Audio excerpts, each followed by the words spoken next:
तो है गाइस, पिछला वीडियो में स्क्वायर एंड स्क्वायर रूट्स हमने पूरा किया था थ्योरी। अभी केवल थ्योरी हुआ है, हम अभी क्वेश्चन ढेर सारे बनाएंगे और बहुत ही मजा आएगा।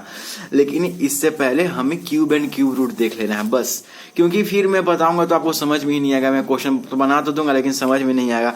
तो इसके लिए, और हाँ, पिछला क्लास में मैंने एक जगह जहां पर जो लिखा था, मैं किसी भी चीज को डाउट की तरह छोड़ना नहीं चाहता हूँ। ये यहाँ पर मैंने लिखा था ना कि यहाँ जो x square greater than x है, अगर कोई नंबर माइनस इन्फिनिटी से प्लस इन्फिनिटी तक के बीच में है, लेकिन 0 से 1 छोड़कर x square greater than x होता है, लेकिन 0 से 1 के बीच में कोई नंबर है तो x square less than x होता है।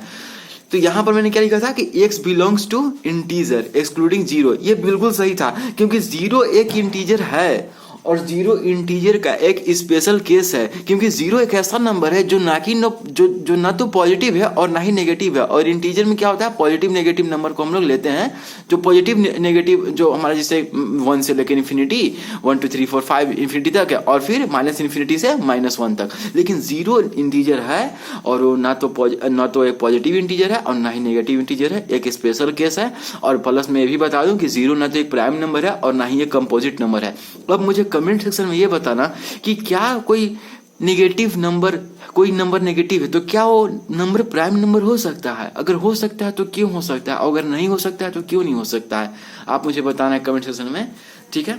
और आपको लग रहा है कि मैं स्पीड में बोल रहा हूँ तो प्लीज प्लेबैक स्पीड को थोड़ा कम कर लेना, क्योंकि बहुत सारे चीज कवर करने हो। मैं नहीं चाहता हूँ कि कोई अच्छी चीजों को मैं छोड़ूं। तो ये हो गया, सॉरी ये लाइट को क्या हो गया।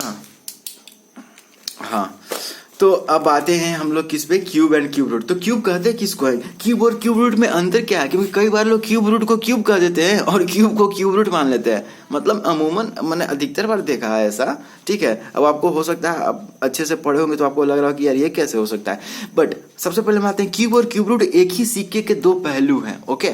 सबसे पहला बात। दूसरा, अब हम आते हैं, जब भी कोई टॉपिक की बात होती है तो प्लीज डिफिनेशन पर जरूर जाना, एक बैक जंप मत कर देना, चाहे तुम्हें कितना ही अच्छा से पता क्यों ना हो टॉपिक, प्लीज उस डिफिनेशन पर जाना। डिफिनेशन में बहुत सारा चीज होता है।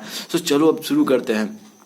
Cube of A number and A perfect cube number, ठीक है, ये हमारा टॉपिक है। हम परफेक्ट क्यूब नंबर को भी देखेंगे और क्यूब देंगे। If x is a non zero number, okay, वो जीरो नहीं होना चाहिए, x is a non zero number, ध्यान दो, then x into x written as x cube is called the cube of x. जो एक्स क्यूब, जो मान लो x cube बराबर कुछ होगा, एक्स क्यूब बराबर एन होगा, तो एन जो होगा वो क्या होगा, n is the cube of x कहेंगे, ठीक है। अगर एक्स क्यूब बराबर एन है और एक्स कोई नॉन जीरो नंबर है, ओके, ये नेगेटिव भी हो सकता है, पॉजिटिव भी हो सकता है, लेकिन हाँ ध्यान देना, ये फ्रैक्शन नहीं हो सकता है।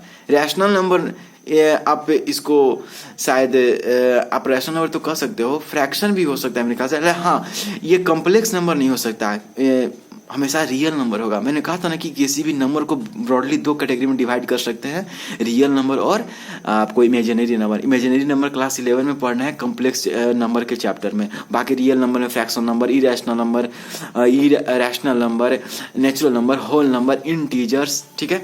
सो जो x जो है वो रियल नंबर है लेकिन नॉन जीरो है, ठीक है।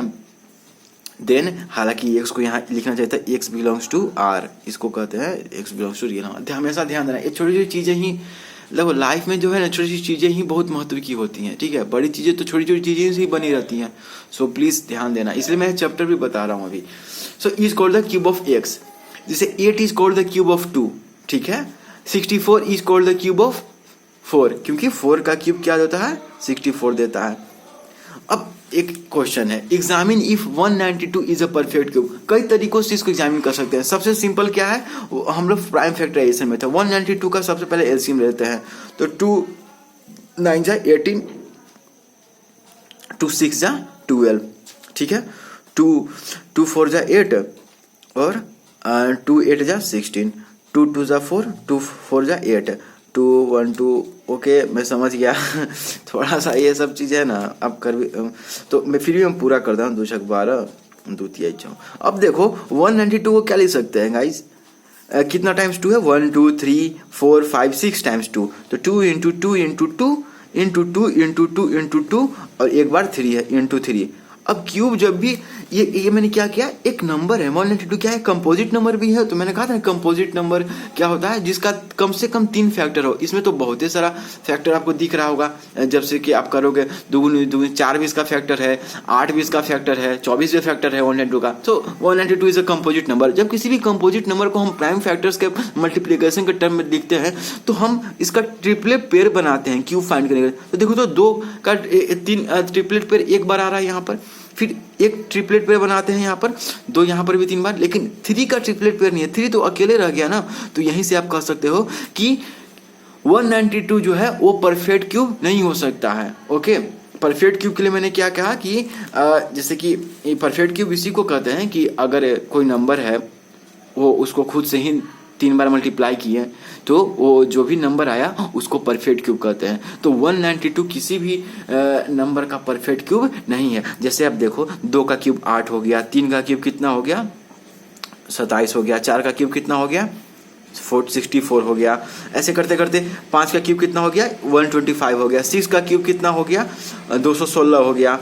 देखो तो 125 और 216 के बीच में 192 आता है, 192 किसी का भी क्यूब नहीं है। तो जो 8 है 27 है 64 है 125 है 216 है, ये सब क्या हो गए परफेक्ट क्यूब हो गए। आ रही बात समझ में।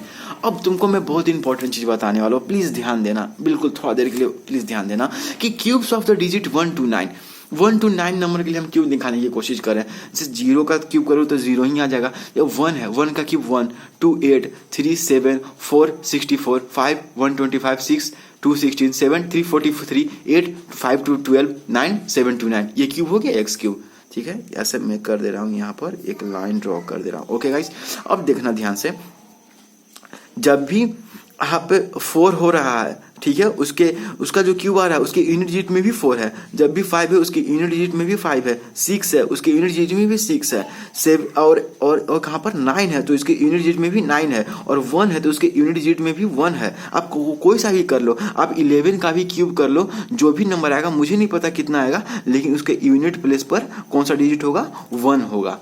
आ रही बात समझ में।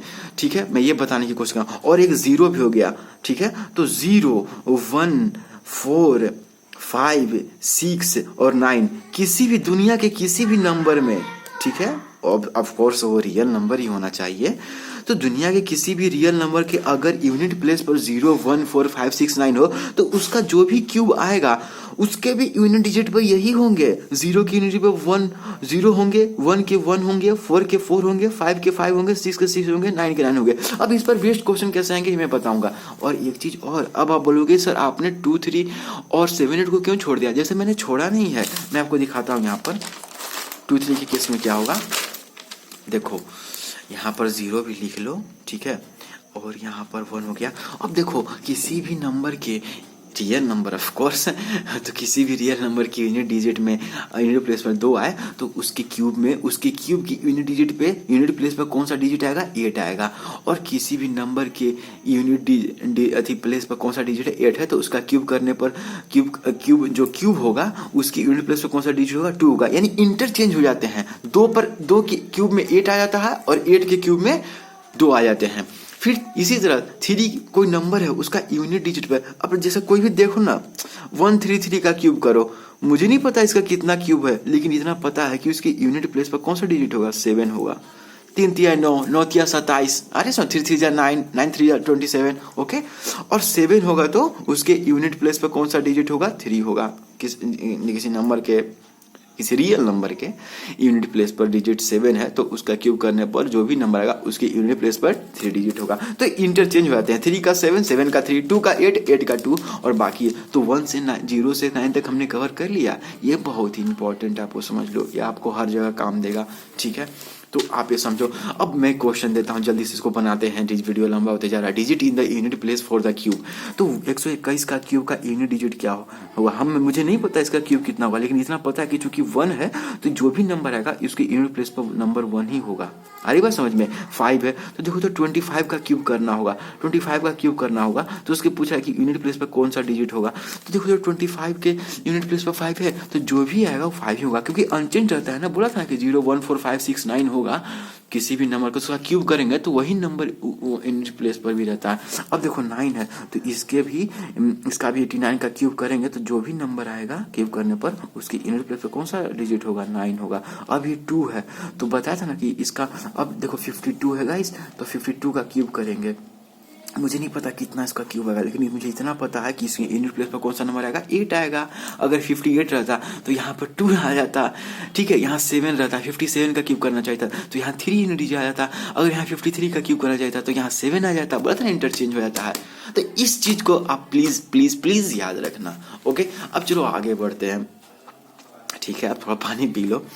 सो if a number is negative, अगर आपको प्यास लग रही है तो पानी पी लो। If a number is negative then its cube is always negative, that is, आपको सबको पता है कि अगर कोई नंबर नेगेटिव उसका क्यूब करेंगे तो उसका क्यूब भी नेगेटिव होगा। फॉर एग्जाम्पल -3 का क्यूब किए तो -3 का, सॉरी यहाँ -3 का क्यूब हो जाएगा, ठीक है। जैसे -3 का क्यूब किए तो कितना आ जाएगा, -27 आएगा। +27 थोड़ा ही आएगा, नहीं आएगा ना। फिर इस तरह से आप समझ लो, this shows that negative number में ऑल्सो बी परफेक्ट क्यूब। इससे पता चलता है कि जो नेगेटिव नंबर होंगे वे भी परफेक्ट क्यूब हो सकते हैं। फॉर एग्जाम्पल -64, क्या ये परफेक्ट क्यूब है? जी हाँ, ये बिल्कुल परफेक्ट क्यूब है। लेकिन अब समझ में आ रहा है, क्योंकि -64 -4 का क्यूब ही तो -64 देता है। आ रही बात समझ में, ठीक है। लेकिन ये square, this is in contrast to perfect square which are never negative. लेकिन किसी भी नंबर का स्क्वायर कभी भी नेगेटिव नहीं होता है। फॉर एग्जाम्पल -4 का स्क्वायर देखो तो ये हमेशा 16 होगा, कभी भी नेगेटिव नहीं आएगा। तो क्यूब में कुछ अलग फंडा है। क्यूब में कोई नेगेटिव नंबर परफेक्ट क्यूब हो सकता है, लेकिन क्या कोई नेगेटिव नंबर परफेक्ट स्क्वायर हो सकता है? नहीं, कोई दुनिया का कोई भी नेगेटिव नंबर परफेक्ट स्क्वायर नहीं हो सकता है, ठीक है। अब आगे हैं, और अगर कोई नेगेटिव नंबर है तो वो परफेक्ट क्यूब हो सकता है, ठीक है। If n is even then n cube is also even. बिल्कुल सही, n4 ले लो, इवन है, इसका क्यूब करो 64 भी एक इवन है। Bose if n is odd, ये हमेशा के लिए, कभी ऐसा नहीं है कि हो सकता है, नहीं नहीं, ये हमेशा होगा कि अगर n इवन होगा तो n क्यूब इवन होगा। If n is odd then n cube is also odd, ठीक है। और find the cube root of 2 digit number. तो देखो एक और तरीका मैं आपको बताता हूँ कि अब क्यूब पूछा है, सॉरी क्यूब रूट मैंने बता दिया, I am sorry. Find the cube of 2 digit number, ठीक है। क्यूब पूछ रहा। सो अब हम कोई 2 डिजिट नंबर, मैंने यहाँ 2 डिजिट क्यों लिया, क्योंकि 1 डिजिट का तो आपको याद ही होगा सब मैंने लिस्ट पहले ही बोल दिया था कि प्लीज़ आप 1 to 30 स्क्वायर और आप क्यूब याद कर लो, बहुत काम देगा। क्योंकि देखते के साथ आपको पता चल जाए कि ओ ये नंबर तो ऐसे हो सकता है, ठीक है। देखते के साथ आपको क्या होगा, पता चल सकता है, ठीक है। तो मैं ये चीज़ आपको कहना चाह रहा था। तो जैसे कि अगर कोई 2 डिजिट नंबर ले लेता हूँ मैं, जैसे कि कोई 2 डिजिट का मैं कोई नंबर लेता हूँ, मान लो कोई 12 ले लिया, मुझे 12 का क्यूब करना है, तो मैं कैसे करूँगा?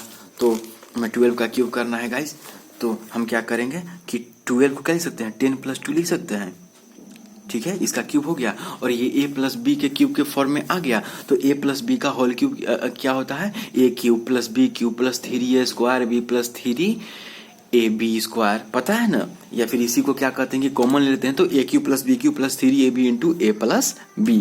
तो हम यहाँ क्या करेंगे, a cube + b cube + 3a square b, तो 3 × a × b का स्क्वायर प्लस, अभी b का स्क्वायर किया, अब क्या करो a का स्क्वायर कर दो × 2, यही आंसर हो जाएगा। तो कितना हो जाएगा, ये 1000 हो जाएगा, +8 + 12 120 + 100 × 200 600। तो कितना हो गया गाइस, 1000 + 8 + 120 + 600 कितना हो गया, 1600 + 1720 1728, ठीक है। इनफैक्ट 12 का क्यूब 1728 होता ही है। ऐसे याद भी आपको होना चाहिए 30 तक क्यूब। आप बोलोगे 30 तक क्या करेंगे, आपको काम देगा। आप इससे याद करने से आपको दूसरे से बढ़त मिलेगी, ठीक है। आप कंपटीशन में आप दूसरे से आगे रहोगे, कोई सोचता ही रह जाएगा ये क्या है। आप किसी नंबर का अनुमान भी लगा सकते हो कि वो किन के बीच में होगा, ठीक है। फॉर एग्जाम्पल आप, जैसे कि मैं लिख रहा हूँ यहाँ पर 9 का क्यूब, आपको जैसे 8 का क्यूब कितना हो जाता है 512, ठीक है। और 9 का क्यूब कितना हो जाए 729। तो कोई नंबर मान लो 620 है, तो इतना तो पता चल गया कि ये नंबर 8 के क्यूब और 9 के क्यूब के बीच में है।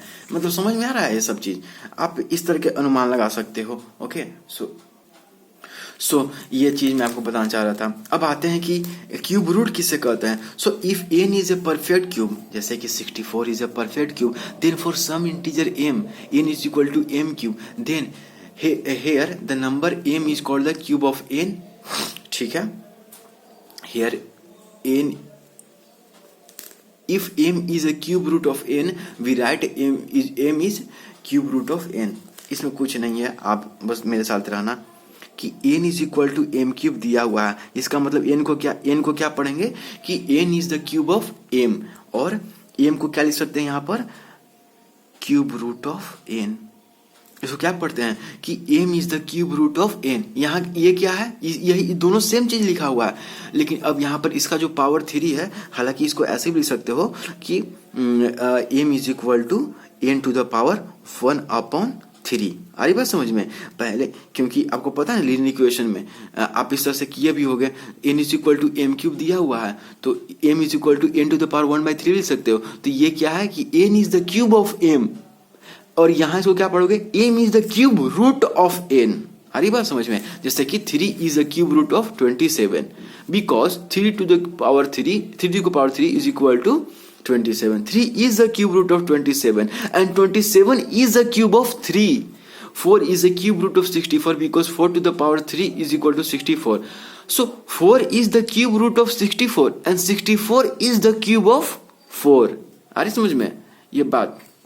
सो मेथड ऑफ सक्सेसिव सब्सट्रैक्शन जो हमने स्क्वायर में पढ़ा था, स्क्वायर रूट निकालने के लिए, उसी तरह क्यूब रूट निकालने के लिए मेथड सब्सट्रैक्टिव सब्सट्रैक्शन पढ़ते हैं। उसमें बस ये था कि 1 3 5 7, अगर पिछली वीडियो देखोगे तो 1 3 5 7 9 11 ये सबको घटाते जा रहे थे, सभी ऑड नेचुरल नंबर को, और जितने स्टेप में 0 आया उसको हम आंसर लिखते थे। अब यहाँ पर क्या घटाना है, 1 7 19 37 61 91 127 169। ऐसा क्यों घटाते हैं, तो ये किस फॉर्म में है मैं इसको बताना आपको जरूरी समझा, क्योंकि नई नई चीज़ जाननी ही चाहिए। प्लीज़ आप इसको ध्यान से सुनना कि ये जो चीज़ें हैं मैं इस पर आपको ये भी बताऊंगा, क्या बोलते हैं, एग्जाम्पल भी बनाऊंगा। So 1 plus n into n minus 1 into 3 where n is equal to 1 2 3। आप n को 1 पुट करो तो ये 1 आ गया, n को 2 पुट करो तो यहाँ 7, ये पूरा वैल्यू क्या देगा, 7 देगा। n को 3 पुट करो तो पूरा वैल्यू 19 देगा। देख रहे हो, आ रही बात समझ। देखो 1 plus 3 into 2 into 3, 3 is 9, 9 into 2 18 plus 1 19, देखो तो 19 है, 1 2 3, फिर 4 पुट करोगे इसमें तो 37। तो ये जनरल टर्म लिखा हुआ है। अब n का वैल्यू पुट करते जाओ, ठीक है, n इज इक्वल टू, और ये नहीं है कि फ्रैक्शन कुछ पुट कर देना, ये 1 2 3 डॉट डॉट डॉट करते जाएगा। तो मैं पकड़ना चाहता हूँ कि अब method of subtractive subtraction to find cube root कैसे इसका यूज करते हैं। आप क्यों बता रहे हो आप मुझे ये, देखो इसलिए बता रहा हूँ, जैसे 64 हो गया, ठीक है, मुझे नहीं पता 64 का क्यूब रूट, 64 क्यूब रूट ऐसे लिखते हैं ना, इसको क्या पढ़ते हैं, क्यूब रूट ऑफ 64 पढ़ते हैं। तो मुझे ये बनाना है, तो मैं क्या करूंगा, 64 में से सबसे पहले 1 घटाऊंगा, कितना दे देगा, 63 देगा। अब जो आया उसमें से अब 7 घटाऊंगा, 7 घटा दिया, कितना आया बताओ, इसमें 56 आ जाएगा ना। फिर अब 56 में से किसे घटाऊंगा, 19 को घटाऊंगा, दिख रहा है, तीसरा वाला कितना आ जाएगा, 37 आ जाएगा। अब 37 में से किसको घटाऊंगा, 37 को घटाऊंगा, अब 0 आ गया। कितने स्टेप में 0 आया, 1 2 3 4, इसका मतलब जरूर क्यूब रूट ऑफ 64 क्या होगा, 4 आएगा। आ रही बात समझ में, 1 2 3 4, ये हो मेथड ऑफ सब्सट्रैक्टिव सब्सट्रैक्शन, बस जानने के लिए, ठीक है। अब आते हैं cube root using unit digit. तो यूनिट डिजिट मैंने बता दिया था कि किसी भी नंबर के यूनिट डिजिट में ये हो, ठीक है, तो उसके क्यूब रूट में भी ये नंबर होंगे, ठीक है। ये चीज यहाँ भी लागू है, मैंने उस समय क्यूब निकलवाया था तो उसके वाइस वर्सा भी सही है। जैसे फॉर एग्जांपल 4 के क्यूब में क्या है, 64 है। 4, अब छोड़ो, कोई ऐसा एग्जांपल लेते हैं जैसे कि 12 का क्यूब, ठीक है, 1728 होता है, ओके। देखो तो इसकी यूनिट डिजिट में 2 है और यहाँ 8 आया है, आना भी चाहिए। अब देखो ये क्यूब है तो क्यूब 8 है, तो इसके क्यूब रूट में जरूर 2 होगा यूनिट डिजिट में। देखो तो क्या है, 2। ये वाइस वर्सा मैंने बताया था पहले भी, बताया था।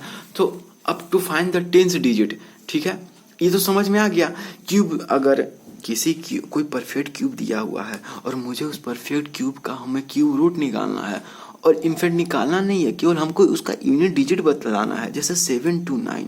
Okay guys, 7 to 9। तो 7 to 9 एक परफेक्ट क्यूब है, मुझे पता है ये 9 का क्यूब है, लेकिन आपको दिख रहा है ना कि ये इसका जो क्यूब रूट है 9 है, वो उसके यूनिट में भी 9 है, और होना भी चाहिए, क्योंकि देखो मैंने कहा था ना, ये रूल बताया था ना, 0 1 4 5 6 9 होना ही चाहिए, 9 है।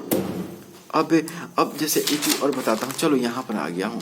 देखो 15 है, 15 का क्यूब कितना होता है, 3375 होता है। तो मैंने कहा था ना कि 5 हो, तो ये मान लो परफेक्ट, ये तो परफेक्ट क्यूब है ही, तो इसका क्यूब रूट निकालना है। तो देखो, तो इसके यूनिट में 5 है, तो क्यूब रूट के यूनिट में भी 5 है, यूनिट में 4 है, तो इसके क्यूब रूट में 4 है, 0 है, तो इसके इसके क्यूब रूट के यूनिट में भी 0 है। परफेक्ट क्यूब के यूनिट डिजिट में 1 है, तो इसके क्यूब रूट के यूनिट डिजिट में भी 1 है। 8 है क्यूब में, तो इसके क्यूब रूट के यूनिट में 2 होगा। और जब यहाँ 8 आएगा, किधर गया गाइस, जब यहाँ 2 होगा, क्यूब के यूनिट डिजिट में 2 होगा, तो इसके क्यूब रूट के यूनिट डिजिट में क्या है, 8 है। जब 3 होगा क्यूब में, तो उसके क्यूब रूट के यूनिट डिजिट में क्या होगा, 7 होगा। और जब 7 होगा क्यूब में, तो उसके क्यूब रूट के यूनिट में क्या होगा, 3 होगा। मैं बोला था ना कि 2 8 और 3 7 का वाइस वर्सा चलता है। सो ये तो यूनिट डिजिट को पहचान हो गया। अब 10 डिजिट है, तो उसको क्या करेंगे, 10 डिजिट पहचाना है तो क्या करेंगे, देखो, तो 10 डिजिट पहचानने के लिए कुछ नहीं करना है, हमें शुरू के 3 नंबर्स देखने हैं, शुरू के 3 डिजिट किधर से, राइट से। तो राइट से देखते हैं, और इन डिजिट में क्या है, 9 है, तो 9 लिख देंगे। अब इसके बाद कोई नंबर तो है नहीं, इसका मतलब ये किसका क्यूब है, 9 का है। अब कहोगे बहुत आसान है, हाँ बहुत आसान है। देखो सूर्य के 3 डिजिट हैं, यानी कि सूर्य यानी राइट से 3 डिजिट को देखते हैं, तो ये क्या है, अब ये 4 है। आपको पता है ना कि यूनिट में 4 है, तो उस क्यूब रूट के भी नहीं, मैं इसका क्यूब नहीं निकाल रहा हूँ, मैं इसका क्या निकाल रहा हूँ, मैं इसका क्यूब रूट निकाल रहा हूँ, क्यूब नहीं निकाल रहा हूँ। 2744 का क्यूब रूट निकाल रहा हूँ। तो मैंने देखा कि इसके अंतिम तीन में जो डिजिट है, उसका यूनिट डिजिट क्या है, 4 है, तो 4 ही होगा, उसका क्यूब रूट के यूनिट डिजिट में 4 होगा। और एक चीज देखो, अब एक ही नंबर बचा 2, और 2 1 क्यूब से बड़ा तो है, लेकिन 2 क्यूब से छोटा है। इसका मतलब हम छोटा वाला लेंगे तो 4 ले लेंगे, ठीक है, छोटा वाला लेंगे 1। तो इसका मतलब क्या हुआ कि 2744 का जो क्यूब रूट होगा वो 14 होगा। अब इसको देखते हैं, ठीक है। क्यूब रूट ऑफ हमको किसी निकालना है, 42875। कितना आसान है ना, लेकिन हाँ वो नंबर परफेक्ट क्यूब होगा तभी तो निकलेगा, मतलब ठीक है, समझ में आ रही है बात।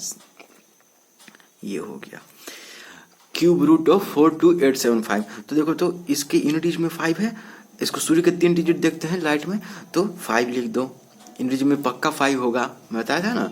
और 3 डिजिट के बाद ये 2 डिजिट बच रहा है, और 42 किनके किनके बीच में आता है, 3 क्यूब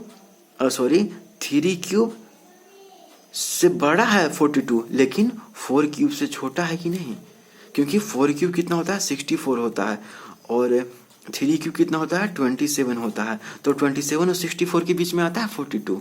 आ रही बात समझ में। तो हम छोटा वाला लेंगे, तो 3 का क्यूब होता है 27, तो 3 लिख देंगे इसके लेफ्ट में, 5 के लेफ्ट में। इसका मतलब ये हुआ कि क्यूब रूट ऑफ 42875 का जो क्यूब रूट है वो 35 होगा। अरे बात समझ में, यानी 35 का क्यूब ही क्या होगा, ये होगा 42875। सो गाइस ये था। अब आते हैं हम लोग, क्वेश्चन बनाने का बहुत मन कर रहा है, पर मैं बताना तो जरूरी है ना। Cube root by factorization method, मैंने फैक्टराइजेशन किया था ना पिछले बार, उस चीज से आप बना सकते हैं इसको। प्लीज कमेंट बॉक्स में बताना कि क्यूब रूट कितना होगा फैक्टराइजेशन करके, ठीक है। आप भी कुछ बनाओ। जेई में देखो टीचर बस केवल रास्ता दिखा सकता है। प्लीज आप, अब बहुत सो आप लोग को लग रहा है कि प्लीज आप सब क्वेश्चन बना दो। देखो गाइस, सब क्वेश्चन पॉसिबल नहीं है, और आपको जेई का एग्जाम देना है, मुझे नहीं देना है, ठीक है। सो आपको खुद को ही तैयार करना होगा। स्कूल में तो सभी क्वेश्चन बनवा देंगे, और स्कूल बहुत इंपॉर्टेंट उतना नहीं है, आया ना समझ में। आपका क्रिटिकल थिंकिंग होना चाहिए, लॉजिकली थिंकिंग होना चाहिए, आपको मेहनत करना होगा। सो इसके लिए स्कूल वाली हैबिट निकाल दो कि कोई तुम्हारा हाथ पकड़ के तुम्हें जो चम्मच से खिलाएगा। मुझे पता है मैं बहुत रूड साउंड कर रहा हूँ, बट क्या करें, तुमको अच्छा बनना है तो उसके लिए मेहनत करना ही होगा। और आपको हर क्वेश्चन, प्लीज क्वेश्चन ट्राई करो। मैं कितना भी क्वेश्चन बना दूं कोई काम नहीं देगा, आपको हर क्वेश्चन ट्राई करना है। कलम उठाओ, कलम ही नहीं उठाते हो। कुछ लोग कलम उठा तो लेते हैं, लेकिन कलम चलाते नहीं है। कलम चलाओ। कुछ लोग कलम चलाते तो हैं, लेकिन 2 लाइन में रह जाते हैं। नहीं और बढ़ाओ, आधे पेज में ट्राई करो। कुछ लोग आधे पेज में रह जाते हैं। नहीं 2-3 पेज ट्राई करो। क्वेश्चन बनाओ, फिजिक्स के बनाओ, मैथ्स के बनाओ, केमिस्ट्री में फिजिकल केमिस्ट्री के क्वेश्चंस बनाओ। हालांकि 8 में तो अभी फिजिकल केमिस्ट्री उतना नहीं है, लेकिन सिर्फ इसलिए नहीं कि IIT में नंबर लाना है, सिलेक्शन लाना है, इसलिए कि यदि तुम एक रिसर्च में जाओ, कुछ नए चीज़ों की खोज करो जिससे कि लोगों का जीवन बेहतर हो सके, गरीबी मिट सके, पॉवर्टी, आने वाले समय के टेक्नोक्रेट हो तुम, ठीक है। तुम्हारा मूल्य बहुत है, अपने आप को पहचानो। चलो ठीक है, आगे बढ़ते हैं। इसका कमेंट सेक्शन में मुझे जवाब देना, क्यूब रूट ऑफ 2744 क्या होगा। इस मेथड से नहीं बताना जो पिछले मेथड से मैंने बनाया था। अब cube root of negative in numbers, तो क्यूब रूट ऑफ एम क्या होगा, ये माइनस में ही आएगा, ये क्यूब रूट ऑफ एम होगा, minus cube root of M होगा। Cube root of minus M क्या होगा, minus of cube root of M होगा। देखो तो यहाँ पर मैंने बनाया है कि -343 का क्यूब रूट क्या है, -7 है। Cube root of x into y is equal to cube root of x into cube root of y, where x and y are perfect cube. ध्यान देना, x and y are perfect cubes, ठीक है, x and y are perfect cubes, ठीक है। इसको solve करके बनाना है और मुझे बताना कि इसका आंसर कितना आया है, ठीक है। क्यूब रूट ऑफ 2197 इंटू 8, ये इस प्रॉपर्टी पे बताना, मुझे बनाना, okay. Cube root of rational number, तो cube root of a by B is equal to cube root of a upon cube root of b, where, और यहाँ b तो नॉट इक्वल टू 0 होगा ही होगा, नहीं तो अगर 0 हो गया तो फिर ये तो फ्रैक्शन डिफाइन ही नहीं होगा। ये कुछ प्रॉपर्टी है, मल्टीप्लिकेशन वाला था, ये डिवीजन वाला था, और बाकी आप क्यूब सब याद कर लो 1 से लेके मैंने square, cube, square root, cube root, सब कम से कम स्क्वायर रूट और क्यूब रूट 10 तक याद होना चाहिए, और स्क्वायर और क्यूब 30 तक याद कर लो, ठीक है गाइस। यहाँ तक हो गया, 30 तक याद कर लो। अब कुछ क्वेश्चन बनाते हैं, मज़ा जब तक क्वेश्चन नहीं बनेंगे तो मज़ा नहीं आएगा। The number of zeros at the end of the square of A number is twice the number of zeros at the end of the number, twice। क्या कह रहा है ये कि number of zero at the end of the square of A number is twice the number of zero at the end of the square of the number. For example 10 का square कितना होता है, 100 होता है। देखो तो यहाँ एक जीरो था, अब इसका स्क्वायरिंग के तो 2 जीरो आ गया, तो ट्वाइस हो गया। अब 100 का स्क्वायर करो, कितना हो गया गाइस, 10,000 हो गया। देखो तो 10,000 में कितना, 4 जीरो है, इसमें 2 जीरो था, तो 2 का दोगुना हो गया 4। अरे बात समझ में। तो number of zeros at the end of the square of A number is twice the number of zero at the end of the number. Video को पॉज करके फिर से पीछे जाओ और इसको समझो, ठीक है। ये फिल द ब्लैंक्स था, क्वेश्चन था ये। Question number 2, when a n digit number is squared then the number of digit in the square thus obtained is. अगर कोई n डिजिट नंबर है, जैसे 1 3 है, ये कितने डिजिट नंबर है, 2 डिजिट नंबर है, इसको अगर स्क्वायरिंग करेंगे तो कितना हमको, तो 169 देता है 13 का स्क्वायर, तो ये 3 है, तो हम ऐसे थोड़ी कर देंगे, तो या तो 2n माइनस 1 होगा इसका आंसर, ठीक है, 2n माइनस 1 होगा। अरे बस समझ में। इसमें हालांकि मैं देख लेता हूँ एक बार कि 1 मिनट थोड़ा सा रुकना, कौन सा नंबर था ये, कहाँ गया, एलसीएम में है, सॉरी किधर गया, थोड़ा सा वेट करो। तब तक आप आगे को ये जो क्वेश्चन दिख रहा है ना थर्ड वाला, आप इसको तब तक सॉल्व करो। तो मैं ज़्यादा भी नहीं जाऊँगा इसमें। किधर गया, एन है थर्ड नंबर। तो थर्ड नंबर में क्या है, 2n और 2n माइनस 1, 2n माइनस 1 और 2n, ओके। सो अगर n डिजिट नंबर है तो उसको स्क्वायरिंग करने पर कितना डिजिट नंबर मिलेगा, तो 2n माइनस 1 और 2n मिलेगा। आ रही बात समझ में, आ रही समझ में आ रही है बात। जैसे 13 है तो 13 का स्क्वायर किया, क्यूब नहीं है सॉरी, 13 का स्क्वायर किया तो 169 दिया, तो 13 कितना डिजिट नंबर है, 2 डिजिट नंबर है, तो इसका स्क्वायर करने पर 169 आया, तो 3 डिजिट नंबर है 169, ओके गाइस। तो 3 डिजिट नंबर है तो 3 यानी 3 आना चाहिए, तो 2n माइनस 1 में n की जगह 2 रखेंगे क्योंकि 2 डिजिट नंबर है, तो 2 इंटू 2 माइनस 1, तो 4 में से 1 गया 3। देखो तो 3 डिजिट नंबर है भी 169, अरे बस समझ में। तो 2n माइनस 1 और 2n। अब देखो इफ 7 का स्क्वायर 49 है और 0.7 का स्क्वायर 0.49 है, देन 0.007 का स्क्वायर कितना देगा, तो सिंपल सी बात है, यहाँ पर 749 होता है, और सिंस आप इसका स्क्वायरिंग किए तो सिंस डेसिमल के बाद एक नंबर है, लेकिन इसका स्क्वायरिंग किया, यानी जो भी रिजल्ट आएगा उसका डेसिमल के बाद 2 नंबर होना चाहिए, है ना। जैसे 0.7 में डेसिमल के बाद एक डिजिट है, लेकिन खुद 0.7 नहीं है, 0.7 इंटू 0.7 ये लिखा हुआ है, यानी जो भी रिजल्ट आएगा उसके डेसिमल के बाद 2 नंबर होना चाहिए। देखो तो आ रहा है समझ में। अब इसमें डेसिमल के बाद कितने नंबर है, 3 नंबर है, यानी जो भी रिजल्ट आएगा उसमें डेसिमल के बाद कितने नंबर होना चाहिए, 6 नंबर होना चाहिए। 3 दूनी 6 होता है ना, तो 9 नहीं लिख देना, 9 का स्क्वायर नहीं कर देना। तुमको लग रहा हो कि यहाँ 2 है तो 2 का स्क्वायर किए, नहीं नहीं नहीं नहीं, यहाँ 1 था तो 1 का गुना 2 किए, तो यहाँ डेसिमल के बाद 2 डिजिट होने चाहिए। यहाँ डेसिमल के बाद कितने डिजिट होने, 6 होना चाहिए, क्योंकि डेसिमल के बाद यहाँ 3 है या 0.0 जैसे का। तो देखो तो हम लिखना चाहिए 7 होता है, ठीक है, 49 लिख दिए। अब ये 4 नंबर हो गया, अब 6 नंबर चाहिए, 0 0 0। देखो तो 2 2 4 2 6 हो गया। अब डेसिमल 2 और 0, ये आंसर हो जाएगा। 0.007 का जो स्क्वायर है वो क्या देगा, 0.000049 देगा। ओके, सो ये कुछ क्वेश्चंस थे, आगे बहुत सारा क्वेश्चंस है, ये देखो सारा क्वेश्चंस है, इसको करवाऊंगा, ठीक है, इसको अभी कराऊंगा, अगले वीडियो में इसको पूरा कर दूंगा। So guys, thank you so much for watching this, have a great day ahead and so अच्छा लगा लाइक शेयर सब्सक्राइब करो, थैंक यू सो मच।